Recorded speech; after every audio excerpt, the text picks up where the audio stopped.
সরঞ্জামে দেখেছি সেখানে একটি টয়লেটও আছে, টয়লেটটা অপরিষ্কার, নোংরা। দীর্ঘদিন এখানে কোনো মানুষকে নির্যাতন করা হয়েছে এরকম চিত্র আমরা পেয়েছি। এটা কিন্তু আসলে ফ্লোরের নিচে, এখানে দেখেন কক্ষ রাখা আছে। এই যে এখানে এখানে নির্যাতন করার চিত্র আপনারা দেখতে পাচ্ছেন। এখানে এই যে টয়লেট, এখানে সবকিছু পাওয়া গেছে। এই যে টয়লেট যা দেখেছি এর আগে আয়নাঘর সম্পর্কে, এখানে কিন্তু সবকিছু আমরা বাস্তবায়ন পেয়েছি। এবার সিরাজগঞ্জে মিলল আয়নাঘরের সন্ধান। 6 মাস আটক থাকার পর ছোট্ট একটি কাঁচি দিয়ে নিজেই মাটি খুঁড়ে সুড়ঙ্গ তৈরি করে গ্রাম্য চিকিৎসকের ব্যক্তিগত আয়নাঘর থেকে বের হয়ে এসেছেন এক মহিলা ও বৃদ্ধ।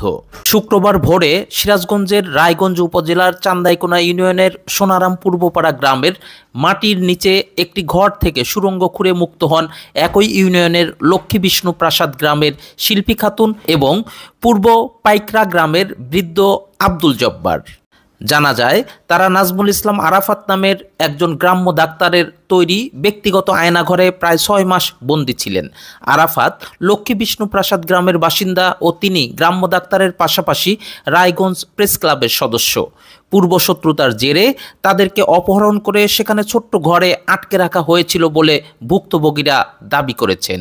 মুক্ত হওয়ার পর অপহরণকৃতদের দেওয়া তথ্য মতে পুলিশ, সেনাবাহিনী, সংবাদকর্মী সহ আইনশৃঙ্খলা বাহিনীর সদস্যরা আয়নাঘরের সন্ধান পান।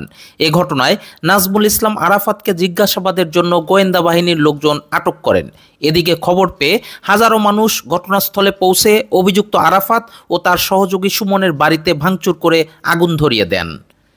ভুক্তভোগীরা জানান প্রায় 6 মাস একটা অন্ধকার ঘরে তাদের আটকে রাখা হয়েছিল। বাড়ির মালিক সুমন প্রতিদিন একবেলা তাদের খাবার দিত। আরাফাত একদিন সেখানে ডাক্তারি কাঁচি রেখে যায়।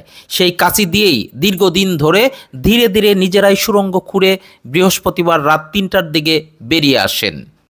রায়গঞ্জ থানার ভারপ্রাপ্ত কর্মকর্তা ওসি আসাদুজ্জামান ঘটনার সত্যতা নিশ্চিত করে জানান, এ ঘটনায় একজনকে আটক করে জিজ্ঞাসাবাদ শেষে তাকে জেল হাজতে প্রেরণ করা হয়েছে। আমরা যে ভিডিওতে আয়নাঘর দেখেছিলাম এখানে সেই আদলে আয়নাঘরের মতো দুটি কক্ষ তৈরি করা আছে। আমি ভিতরে গিয়েছিলাম, সরঞ্জামে দেখেছি সেখানে একটি টয়লেটও আছে, টয়লেটটা অপরিষ্কার, নোংরা।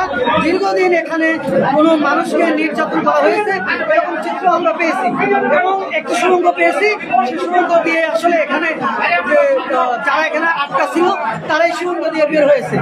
আর সেখানে আমরা যে ভিডিওতে আমরা সোশ্যাল মিডিয়ায় যেরকম আয়নাঘর দেখেছি সেম কক্ষ এবং ছোট ছোট করে কক্ষ রাখা হয়েছে যাতে একজন মানুষ কোনো প্রকারে এখান থেকে বের না হতে পারে এবং সে কারো সাথে যোগাযোগ না করতে পারে। তাহসিন নুরি খোকন, TNK নিউজ।